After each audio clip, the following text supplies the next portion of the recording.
Joining us now from Illinois, Dick Durbin, the #2 Democrat in the United States Senate. Senator, welcome back to Fox News Sunday.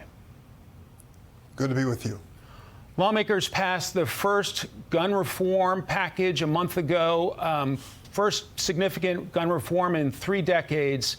And yet this week, your beautiful state was rocked by a mass shooting in Highland Park. Sir, do you see any appetite for additional legislation, whether it be on guns or other root causes? Well, I certainly hope so. I hope that my colleagues will take a look at what happened in Highland Park. It's less than a week ago, and what happened that day, of course, 7 people were killed, scores were injured by a killer who got on top of a building and took a military weapon, now Smith & Wesson military and police weapon, and fired off up to 90 rounds in just a few seconds. People were scattering and running, and sad things happened. We found a 2-year-old who was protected by his father's dying body, and he was finally reunited with his grandparents because he lost both his father and his mother to the shooter. This week we had good news. An 8-year-old who was hit by this killer is starting to speak again. He's coming out of critical condition. Whether he'll walk again is anyone's question at this point. The question we have to ask ourselves, and I'll ask my colleagues, is this what we want in America? When people, families bring out their kids for a 4th of July parade, that some killer can take a military-style weapon and fire off 90 rounds into a crowd of innocent people and killing so many others? I just don't think that that's consistent with America's values or its Constitution. Senator, the suspect in this week's shooting evaded your state's red flag laws. Is there a loophole there to be closed? Well, certainly. And if you look across the nation, we have to be much more vigilant because there are over 10 million of these military assault weapons that have been sold. Some say as many as 20 million. There are 400 million guns in America, and some are arguing we need more guns in the hands of more people. It certainly hasn't made us a safer nation. We've had over 300 mass shootings this year. I didn't know when we took this 4th of July break that Illinois and my state would be touched personally as it has been in Highland Park. But ultimately, every senator, sadly, every senator has to face the prospect they'll have their own Highland Park before this is over. To be fair, though, if it were just about gun laws, wouldn't Chicago, with some of the toughest gun laws in the country, be a safer city? Let me tell you something quickly. Highland Park is not Chicago.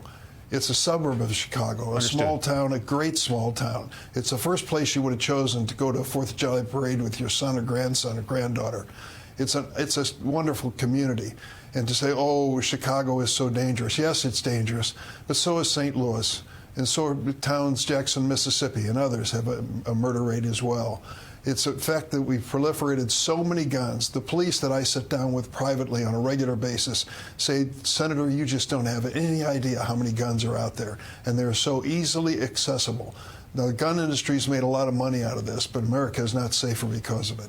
And let me be clear, I want to express my heartfelt condolences to the people of Highland Park and, of course, to you, sir. Let's talk policy on Capitol Hill. Senate Majority Leader Chuck Schumer is having conversations with your colleague, Senator Joe Manchin, trying to do a slimmed-down version of Build Back Better.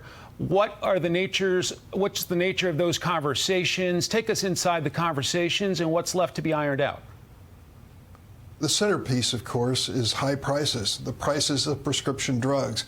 And even before this period of the economy, American families all responded that the price of prescription drugs are just too high. People sometimes can't afford the medicines they need to stay alive. They wonder why the same drugs made in America cost a fraction of what we pay for them in countries like Canada and Europe. And they wonder why we haven't done anything as a nation to bring down the cost of prescription drugs. The Democrats, Chuck Schumer, and all of us are working toward bringing down these prices. To say to people who are facing insulin-dependent diabetes that the cost of their drugs, insulin, will be less than, not more than $35 a month. Dramatic changes, bringing down prices that families struggle with every single day. Now Senator McConnell has stepped up and saying, I'm going to stop this effort to bring down prescription drug prices. I don't want you to do it, and you shouldn't do it. And if you persist in this effort to try and do it, I'm going to stop the bill that gives us better competition with China. The semiconductor industry is central to economic growth and job creation in this country. We've lost ground on it, and we've got a bill to change that. McConnell has said he's going to stop that bill, and he's going to do it if we should violate the pharmaceutical companies' plea to us not to lower prescription drug prices. The bottom line is this: American families need help in paying their bills, and they need help in life-saving drugs being affordable. The Democrats are leading that. Senator McConnell opposes it. There are Democrats right now pressing for structural changes to the United States Supreme Court. Here now is Congresswoman Alexandria Ocasio-Cortez. Congress, we have the possibility, when we are strengthened by the repeal of the filibuster, or even the change to a talking filibuster or a standing filibuster.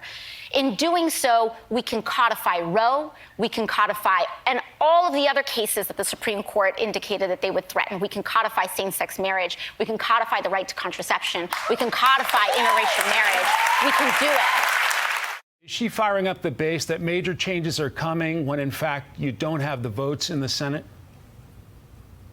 Well, I can tell you that the bottom line is she wants to change the filibuster rule when it comes to voting rights and other issues. I support that. I think that we ought to make exceptions to the 60-vote requirement when we get down to fundamental questions like this. And it's really up to the senators who are currently serving, the 50 Democrats. Mm-hmm. 2 of them decided not to vote with us on one of these rule changes earlier. Whether they've changed their position on that since the Supreme Court handed down this decision, taking away the constitutional rights of Americans, I don't know, but I'll be asking them next week. As chairman of the Judiciary Committee, what do you say to progressives calling for impeaching some of the conservative justices? I don't think it's realistic. I can tell you there is, in my mind, a clear conflict of interest when it comes to Justice Thomas and issues related to the January 6th insurrection.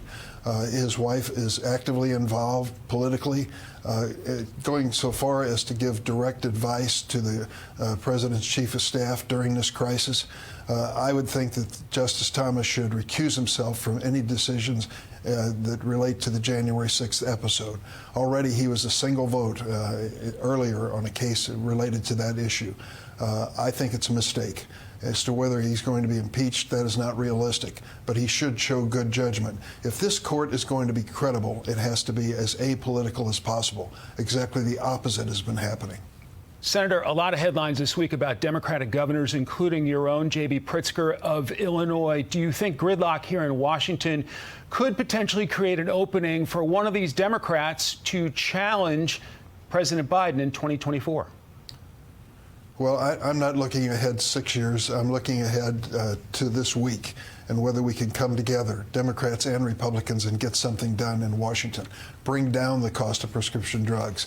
Deal with this issue of semiconductor chips, which has frozen economic expansion in this country. Let's get this agenda underway. And the election in just a few months will take care of itself, and the 1 years off is certainly over the horizon from my point of view. Senator Durbin, thanks very much for joining us. Good to be with you.